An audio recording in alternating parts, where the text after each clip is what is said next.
it's easy to talk about. It's easy to sum it up when you just talk about practice. We sitting here, I'm supposed to be the franchise player, and we're in here talking about practice.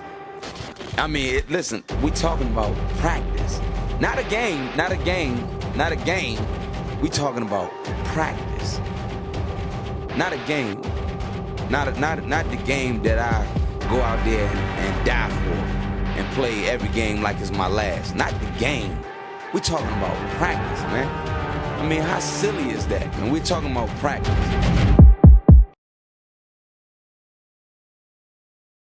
Morning, everyone. I'm Meredith Dan Cousin, the lead pastor here at The Well. Welcome. If you're joining us online or on the app, be sure to fill out our digital Connect card and let us know that you're here and how we can be praying for you. And if you are here in person and you have the app, you can pull that out and let us know you're here, and also how we can pray for you or any questions you have or things that you want more information on. The app is awesome. If you haven't downloaded it yet, it's super, super helpful. Okay, we are continuing our series on practices, 10 essential practices for the Christian life. And when I was in college, I was a communication major, which I think turned out pretty well, right? Learning how to communicate with people. But my major also allowed for a second major, dual major. They encouraged that because they said, well, the course load, you could take on a second major. So I started talking to my parents about it. And my dad's like, you should get a business degree.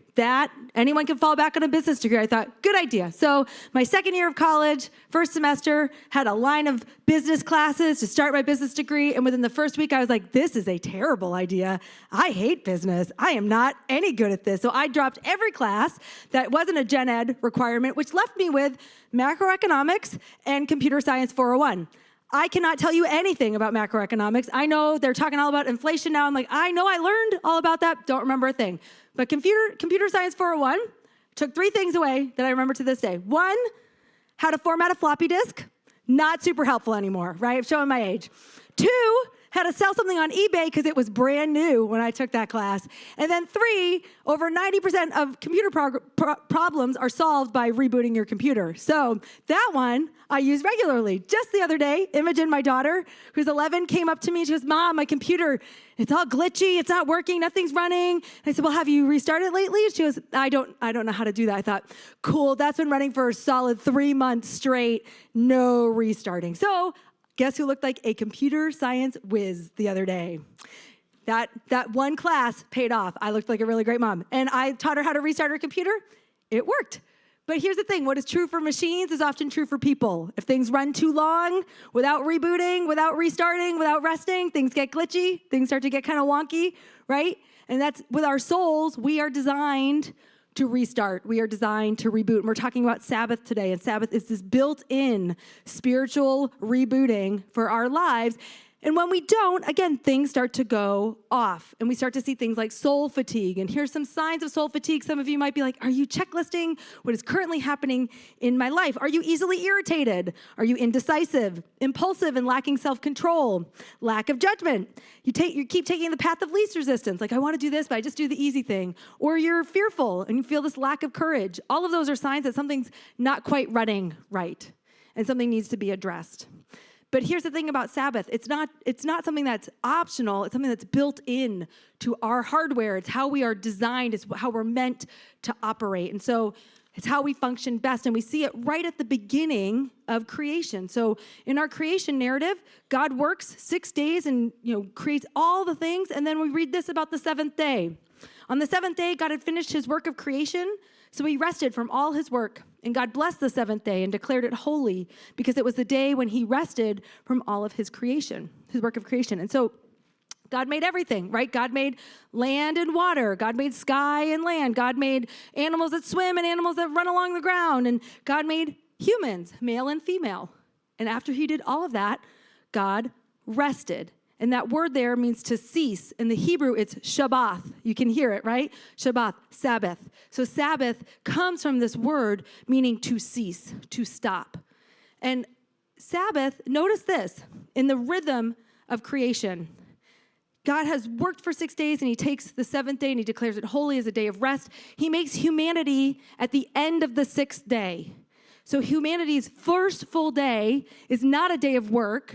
It is a day of rest. It is a day of delight. God tells tells humanity, here's all the work that you're going to do. Here's this creation and how you're going to steward it. And he doesn't say, I just worked really hard for 6 days, and so you go work really hard for 6 days, and then maybe you get a day off. That's not how it worked. God didn't work out of exhaustion and then earn a day off. God worked out of fullness. He was so overflowing that he created this beautiful creation. And that's the rhythm that we are designed to live in as well, which is not to rest from our work, but to work out of our rest. That's the rhythm that's built into creation. We work out of our rest. And this is shalom in the beginning of the story. Shalom means peace, harmony. Everything is exactly as it should be.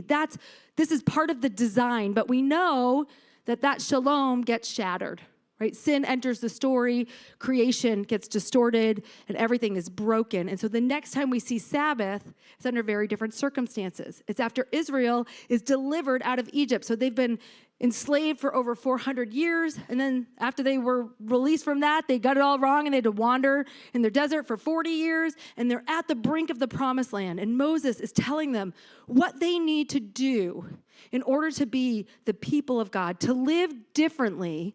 And if they live this way, they will point to God. All the nations will see them and want to be part of what they are doing. That's the whole design.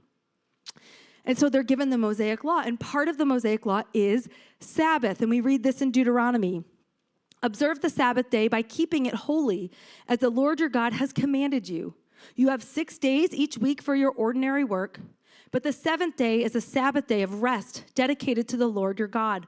On that day, no one in your household may do any work. This includes you, your sons and daughters, your male and female servants, your oxen and donkeys and other livestock, and any foreigners living among you. All your male and female servants must rest as you do. Remember that you were once slaves in Egypt, but that the Lord your God brought you out with his strong hand and powerful arm. That is why the Lord your God has commanded you to rest on the Sabbath day. And this is the fourth of 10 commandments, right? Like, it's not suggested to Israel. It's built in, and it would stand out in so many reasons.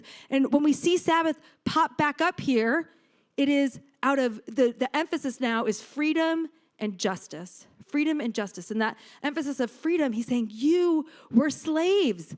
Slaves don't get to choose whether they work or not. They don't get to take a day off. Slaves are forced. They have to. And in the ancient Near East, cultures didn't take days off unless it was something deemed evil. So to have a regular day off in the midst of your nation would be something that totally stood out. And even when they were wandering in the desert, all that time, each day, God provided them with manna. In 6 days, they got enough food for that day, and only 1 day a week, they gathered enough for 2 days so no one would have to work. And so this whole idea of Sabbath for Israel is to reshape their understanding, their imagination of who they are, to say, you are not enslaved anymore. You have been set free, and you are free to not work. So there's freedom, but then there's also justice built in to Sabbath. Because notice what that passage says. It says, not only do you rest, but all your children, your sons and your daughters, all your servants, male and female, all of your animals, even anyone who is a foreigner among you, does not work. And what that does is it makes it so that those who cannot choose for themselves, those who are poor or vulnerable or at the mercy of another, no one is forced to work for someone else on that day. Everyone is equal. Because those who can choose to stop working, when they don't, they force those who can't choose to not be able to. And so it's built in, this justice. And not only that, but every 7 years, the land was to be given a Sabbath. In Leviticus, we read, for 6 years sow your fields, and for 6 years prune your vineyards and gather their crops.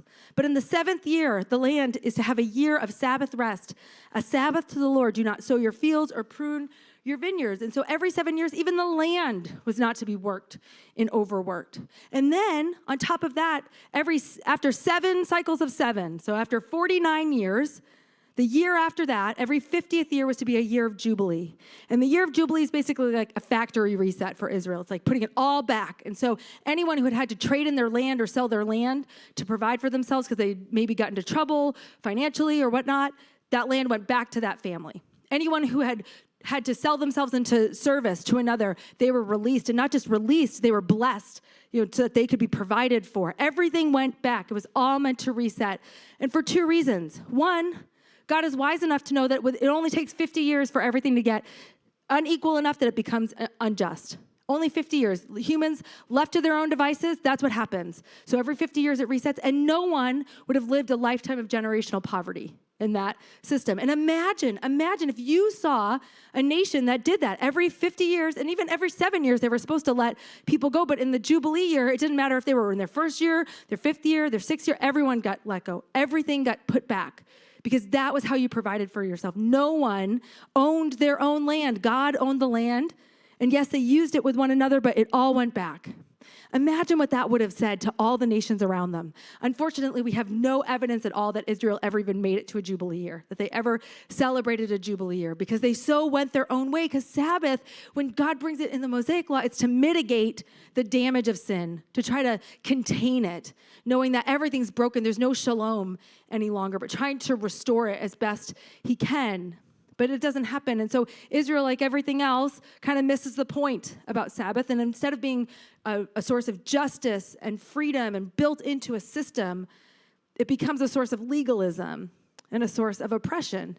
And that's what we see when Jesus shows up. So in Jesus' day, Israel is also in exile, and they're being occupied by Rome, and they're wanting to be restored. It's been so long. And the Pharisees, they believe that if we just get back to the Mosaic Law, if we do things the way God told us to do them, if we follow the rules, then God will restore us. And so that's like their big aim, and why they have such a big beef with Jesus, because Jesus keeps breaking the rules. And not only did they follow what was written in the Torah and the Old Testament, they also followed what was called the Mishnah, the oral tradition. So when Jesus is critiquing their following the oral tradition, that's what he's talking about. And the Mishnah was this collection of Jewish rabbis and their teaching on how to live out not breaking the Torah, what that looked like. And so it was basically like rules to keep you from breaking the big rule. All these ways to practically stop violating the Torah. And so that's what is guiding them. And Jesus comes along and he keeps breaking their rules. And they are really bothered by this because he's claiming to be the Messiah. He's getting this gathering and this following, and they think, no, he's going to lead us in the wrong way. And so here is this interaction with Jesus and the Pharisees in the Gospel of Mark. One Sabbath day, as Jesus was walking through some grain fields, his disciples began breaking off heads of grain to eat. But the Pharisees said to Jesus, "Look, why are they breaking the law by harvesting grain on the Sabbath?" And Jesus said to them, "Haven't you ever read in the scriptures what David did when he and his companions were hungry? He went into the house of God during the days when Abiathar was high priest and broke the law by eating the sacred loaves of bread that only the priests are allowed to eat. He also gave some to his companions."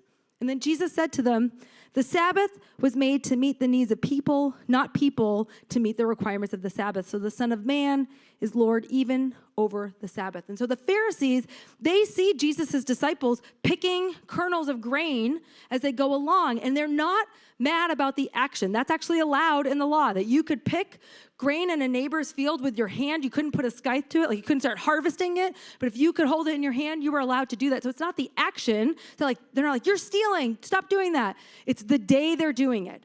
They're doing it on the Sabbath, and this would have been work, and you're not allowed to work on the Sabbath. In fact, in the Mishnah, that oral tradition, they'd come up with 39 categories of what they considered work in order to keep as far away from it as possible. What does work mean? These are the 39 things: carrying, burning, extinguishing, finishing, writing, erasing, cooking, washing, sewing, tearing, knotting, untying, shaping, plowing, planting, reaping, harvesting, threshing, winnowing, selecting, sifting, grinding, kneading, combing, spinning, dyeing, chain stitching, warping, weaving, unraveling, building, demolishing, trapping, shearing, slaughtering, skinning, tanning, smoothing, marking. You can see they're like, well, you can't build, and you also can't not build. You can't tie knots and you can't untie knots. Like, it was just, they were trying to figure out what all the ways that we could categorize work so that we don't break the rule. And so Jesus' disciples, they're harvesting, and that's against the rules. You're not allowed to do that.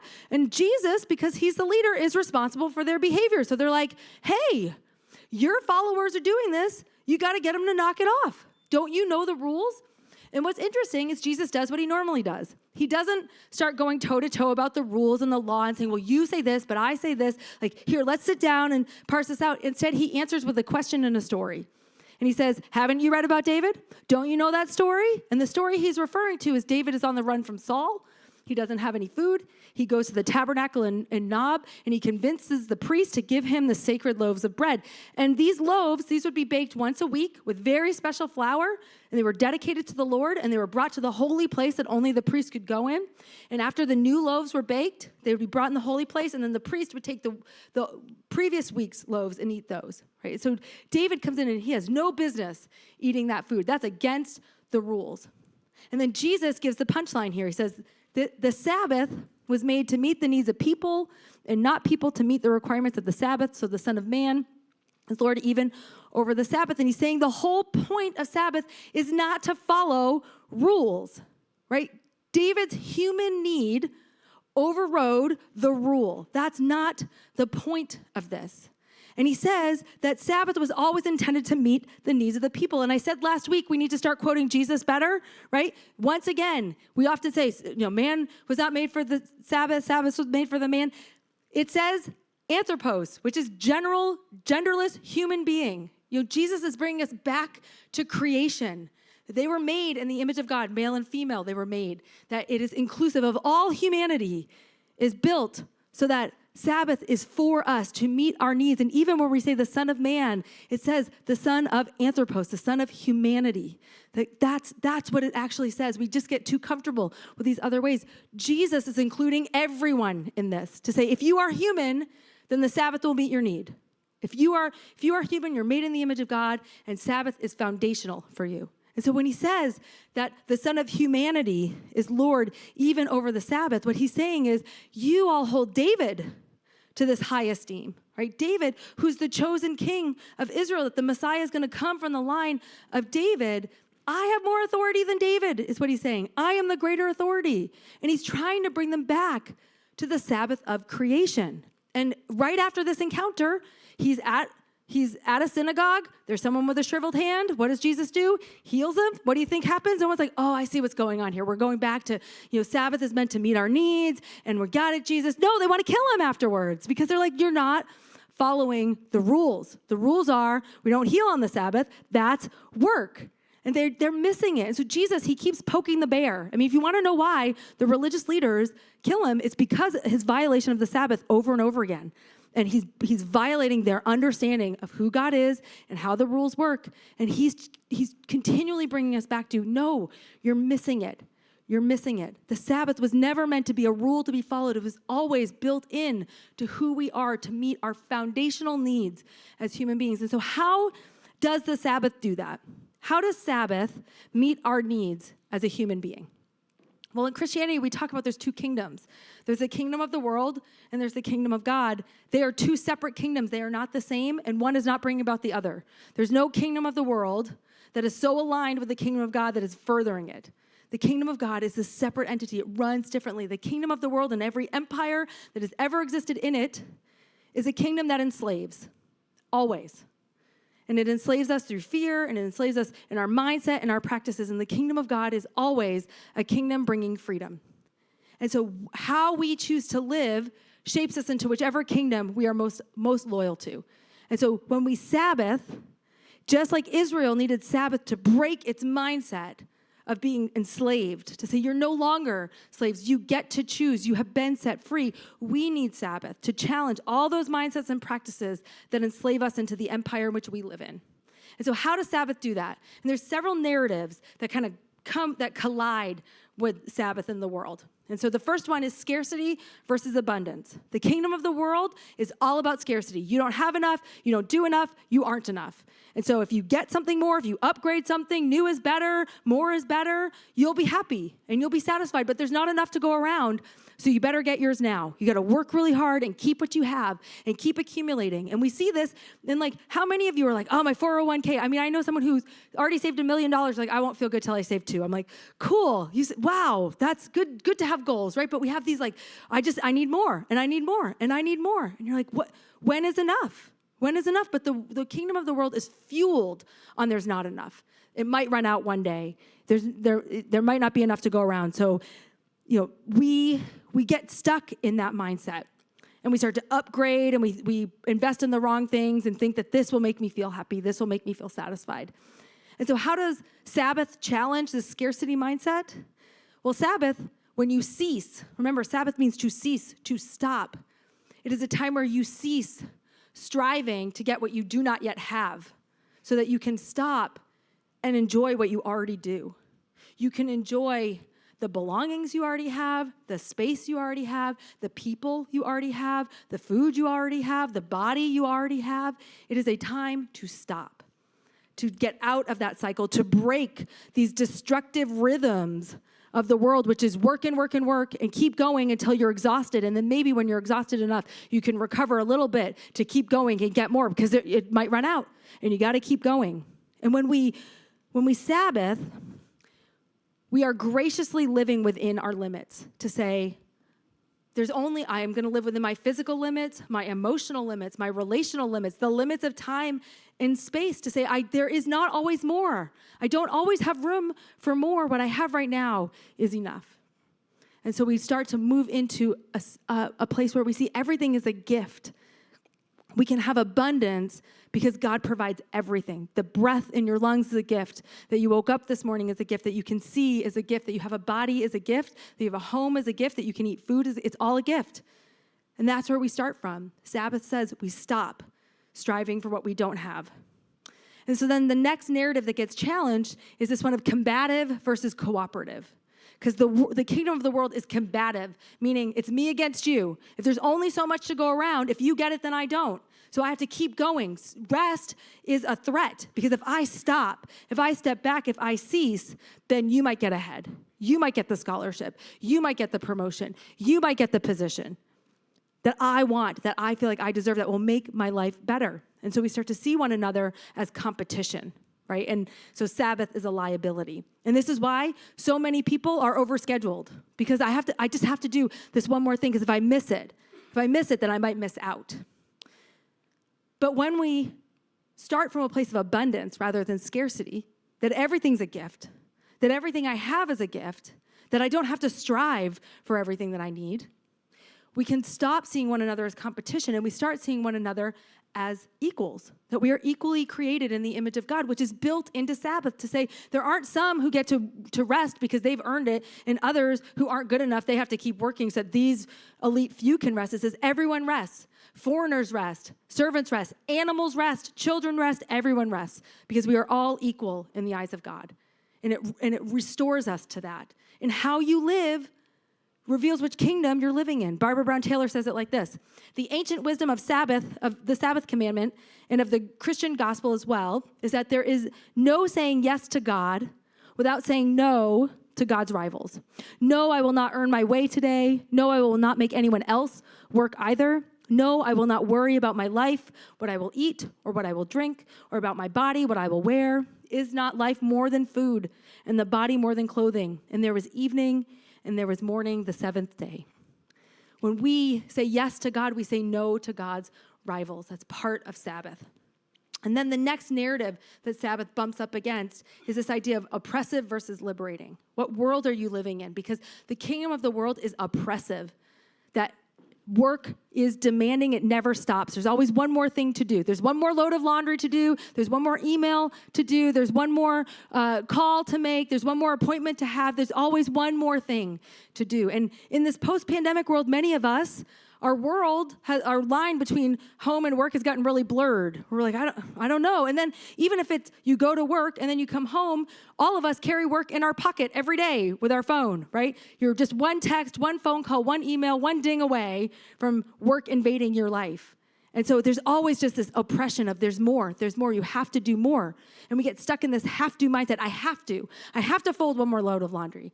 I have to answer that one email. I just have to get back to this one person or do this one little, project over here. I just have to, because there's no stopping, because it's always something pressing on us. And so how does Sabbath challenge this oppressive mindset where there's always just one more thing that's needed of you? Because that's an exhausting way to live. Well, Sabbath reminds us that God doesn't need you to endlessly work in order to bless you, that God starts with blessing, that God wants us to live a life that's free, that the kingdom of God is about setting us free. Dorothy Bass says this: slaves cannot skip a day of work, but free people can. Not all free people choose to do so, however. Some of us remain glued to our computers and washing machines every day of the week. To keep Sabbath is to exercise one's freedom, to declare oneself to be neither a tool to be employed, an employee, nor a beast to be burdened. To keep Sabbath is also to remember one's freedom and recall the one from whom that freedom came, the one from whom it still comes. So Sabbath reminds us that God is far more concerned with who you are than what you do, who you become. And your character is shaped by whichever kingdom you live into. And the kingdom of the world shapes competitive people who are fearful and worried and stressed out and hurried. And the kingdom of God is meant to produce people that can trust, that are set free. And then the last narrative that's really challenged here is that idea of fear versus trust, because the kingdom of the world is fueled on fear. Think about that. Competition, scarcity, oppressive. It's all afraid that something's not going to go your way, that something's not going to happen, and that's exhausting. It's totally exhausting. More and more is demanded of you, and it's less and less fulfilling, right? And you're stuck in this way of like, I don't know how to get out of it. And what happens is it leads to compassion fatigue. Because when suddenly someone comes to you and says, you're supposed to lay down your life for someone else, and you should think of others before yourself, and you should be giving rather than looking to receive, and you think, I can't do that because all I have to do is give and give and give and give, and so much is demanded of me, and suddenly it just feels like too much. And so what does compassion fatigue look like? You grow tired of caring.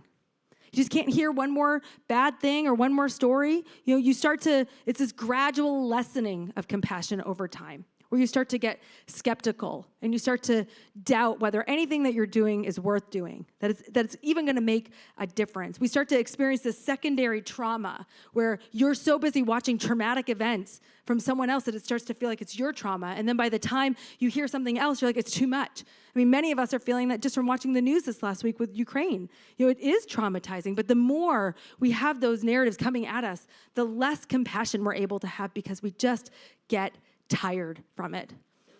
And so we stop and we start to feel like, I don't want to. I don't have anything to give. I don't want to. And compassion fatigue is a sure sign that things are running over time and too long, that something needs a break, something needs to get reset. And so how does Sabbath change that for us? Well, it invites us to trust. Sabbath is all about ceasing, is all about trusting. It's trusting that God loves you even if you don't do anything, that the world is still going to keep going even if you stop. One person says Sabbath is practicing your death, what the world will be like when you're not around. Like that's kind of morbid. But it's this trust that God's bigger than you are, that God is bigger than you are, and God is better than you are, and God's goodness is bigger than you could imagine. And when we start with this idea of abundance and provision, then we can start to partner with God. When we hear that we're supposed to join God in advancing his kingdom and join God in bringing about his goodness, we move from compassion fatigue to being able to have a compassionate imagination, where we can start to wonder, what does that look like? Because Frederick Buechner, he says, the world needs everything. Every need you could think of, the world needs. The world needs people to collect garbage. The world needs people to teach children. The world needs people to run governments. The world needs people to do everything that you could think of. You can't meet all the world's needs. That's not possible, right? You cannot. And God isn't asking you to save the world. That's Jesus' job. But God is asking you to partner with him in making the world a better place. And Frederick Buechner says it like this: the place where God calls you is where your deep gladness and the world's deep hunger intersect. Where your deep gladness and the world's deep hunger intersect, where they meet together. And when we can have a compassionate imagination, we can start to wonder what our deep gladness is that helps meet a need in the world. And maybe your deep gladness is feeding people, or teaching children to read, or opening your home, capturing beauty through art and music or photography. Maybe it's keeping lonely people company. But this place where you come alive and God's kingdom is advanced. And Sabbath allows that to happen because we are coming not from empty but full. We're not resting from our work. We're not exhausted and worn down and tired, but we are working out of our rest, where God has filled us up with his delight and his abundance and his goodness, and it overflows. Just like that happens in creation, we are made in the image of God. And so Sabbath has always been designed to meet the needs of human beings, always. But Sabbath is incredibly countercultural. I know that for myself, when I have built in, even in churches, when I have built in Sabbath time and taken it off, I've had people be like, well, must be nice to take a day off. And I'm like, sure is, you can too. Like, but the world will not reward you for Sabbath. It will not be like, you know what, so good for you that you like didn't get any work done that day and you didn't answer any emails, you didn't produce anything. That's so great, we're going to give you a raise. Like, that's probably not going to happen. The world will reward you for overworking all the time. And so Sabbath is really hard to do. It's really hard. And here's the thing. Most of us are workaholics, meaning we are addicted to work. But we think a workaholic is like, the CEO, type A, corner office person who's just like super ambitious and crazy and working all these crazy hours. And that can certainly be true. But many of you are like mellow workaholics, right? I live with probably the mellowest workaholic you'll ever meet, Steve Dankos. And he likes to say that our work styles, I'm like the hare and he's like the tortoise. So I'm like, when I work hard and I can get 8 hours worth of work done in 4 hours. As you saw, even in the last couple weeks, I'm a much faster talker than Steve. I can get things said much faster than him. And I go, right? And I get work done. And I'm more likely the candidate that you would think would burn out, right? Because exhaustion catches up quickly with me. But I learned early on in my career, someone said, you have to build in time off, like real time off, or else you will burn out. And I love my job too much to burn out. I really like my job. So Steve, on the other hand, he said he's like the tortoise. He can take 4 hours of work and stretch it over 8. And he's always just kind of plodding along. He's always just kind of doing something. His nickname in college was Pokey because he's never in a rush. He just kind of always just moving and, just always doing something. And so Steve, you would never look at him and think, that guy, workaholic, because he's never doing anything at a frenetic pace, it's never like, oh, just crazy. He's just very slow and steady, but he never stops. Just never, ever stops. And so just a couple weeks ago, I started to see those signs of soul fatigue in Steve, where he's like getting really irritable about things, or he's starting to like get resentful about something, or it's just like, it's so persistent, it's invasive, right? So you're like, all right, we're gonna sit down and we're gonna watch our show together. And he's like pulling the laundry out, and I was like, we're not doing laundry. He's like, I just one more. I just need to fold one more load of laundry. And that's the thing. When you refuse to stop, even if it's just one more, it makes it so that no one else around you can really stop. Steve can set the tone in our house, and he'll just start one project and be like, I just need just one thing. And I'm like, this is my day off. Back off, man. But he just can't stop. And so when he gets to that point, when I suggest, you know what you really need, Steve? I think you need some Sabbath. Do you ever think he's like, you're right. That is the answer. No, he's like, that's the worst thing I could do right now. I just have to keep going. If I just get a little bit more done, then on the other side, I'll be able to rest. He has fallen into the trap of the assumed ending to-do list, right? You think, I just need to finish my to-do list.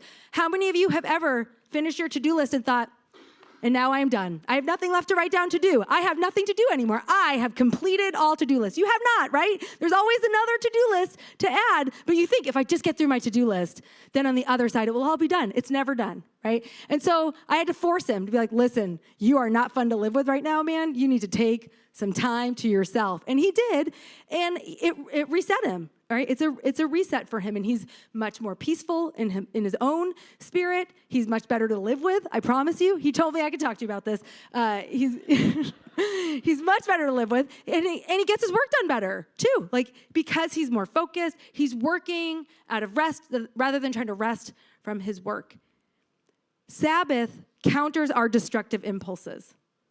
Sabbath counters our destructive impulses because our impulse is to just keep doing a little bit more. It's just this little nudge of like, just one more thing, just one more.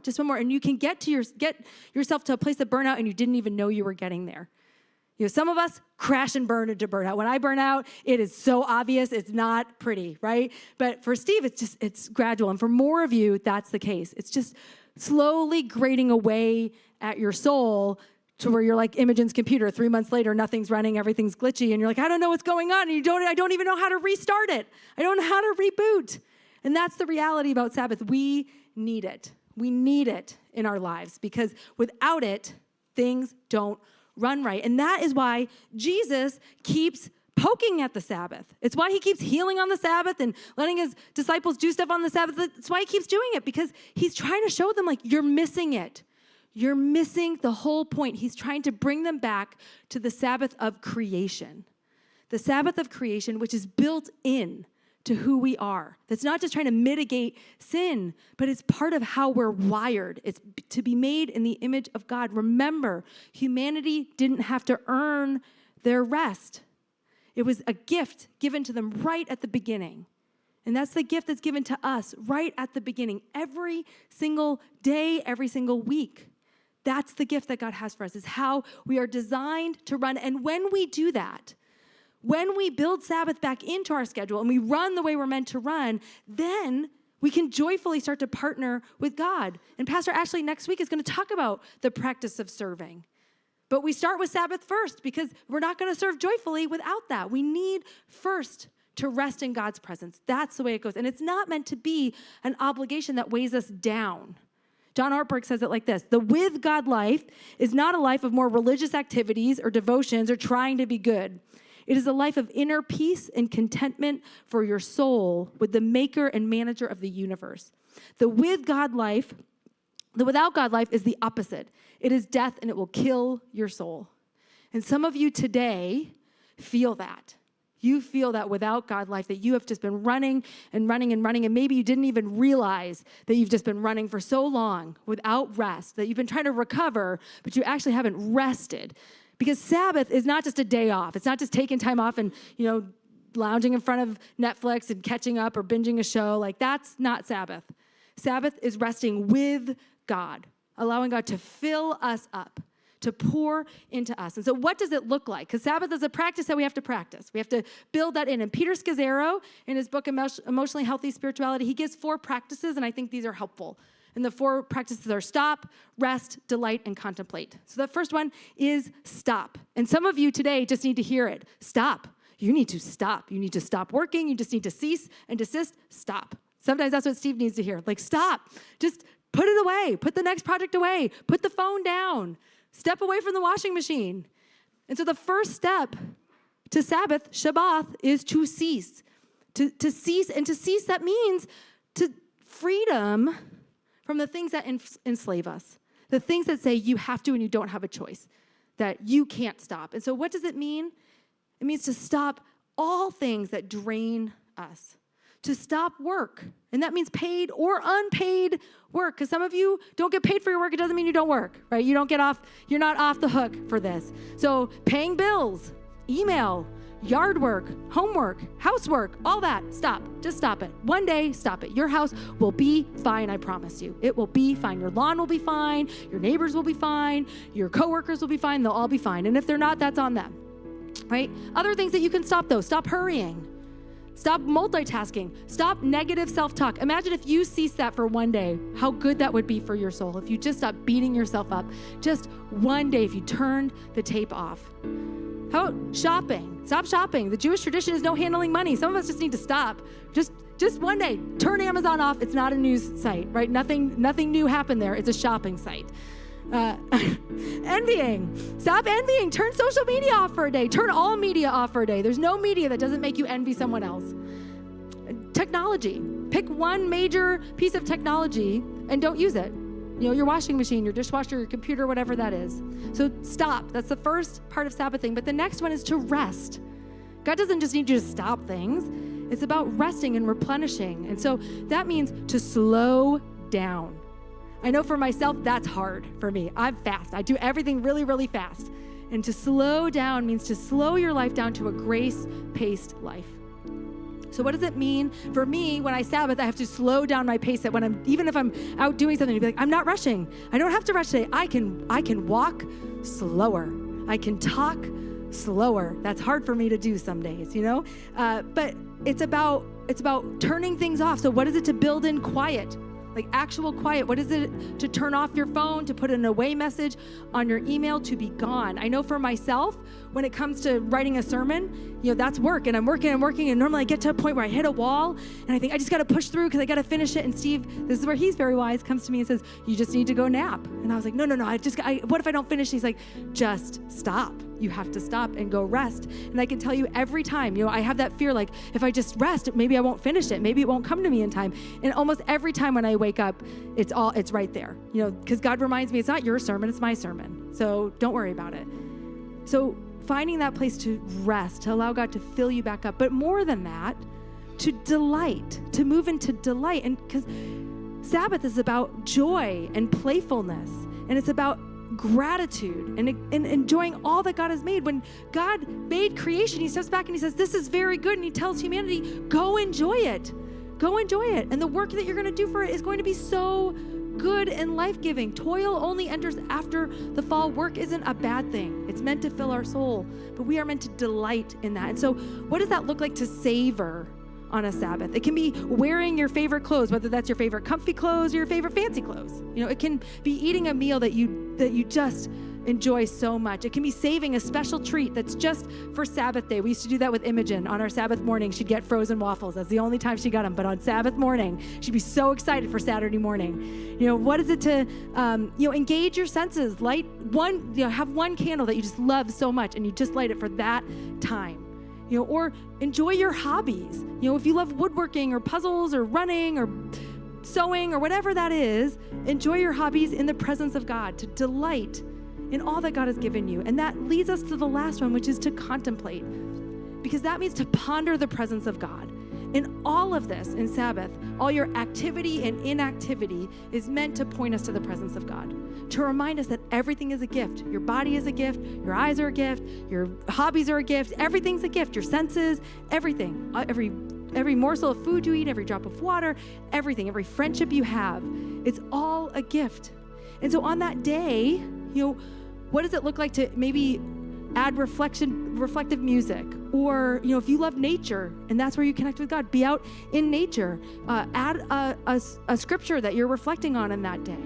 But something that continually brings us into the goodness of God, because that's what Sabbath is. God is so good and so loving that this is the gift that he's given us, that this is how we run best.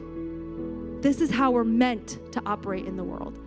And so we have to build our life around it, and you have to practice it, and you have to figure out how to practice it. So I can tell you, for Steve and I, when Imogen was young, we didn't do 24 hours of not parenting. Like, Imogen, figure it out on your own. You got to make your own lunch. Like, when you have littles, there's not a 24-hour period of not doing work. So what we do is Friday morning was my Sabbath time and Saturday morning was Steve's Sabbath time. That you got a few hours, that was your time to abide and rest. And as Imogen's gotten older, we've been able to bring her into that. And I can tell you this sermon was really convicting, because Steve and I are we've done good building in some Sabbath practice individually, but we've fallen out of that habit of doing Sabbath in our family. And the way that we've normally done it is Friday at noon to Saturday at noon. Run all your errands before Friday. Friday's our day off, so Friday, get all our errands done, and then Saturday at noon, we're done at that point. Then we can do everything else, but we'd say no to basketball games or parties or things unless it brought us joy. We said no. And here's the thing about Sabbath. You have to have limits on your life, because parents, you are saying yes to every children's activity because of fear. Fear that they're going to miss out, fear that they won't be happy, fear that you won't have been a good parent, fear that they won't get the scholarship that's going to help them go to this college. But what we really need, what we need as families right now, is time that is not hurried, that is not productive, that is not meant to produce anything other than being with one another and being in the presence of God. That is the best thing that we can give one another. That's the best thing, whether you have kids or not, to have unproductive time in front of God. I dare you to do it. It will change your life. Again, the world probably won't reward you for it, but oh man, it's the better way to live. It's the better way to live. Let's pray. Gracious God, thank you for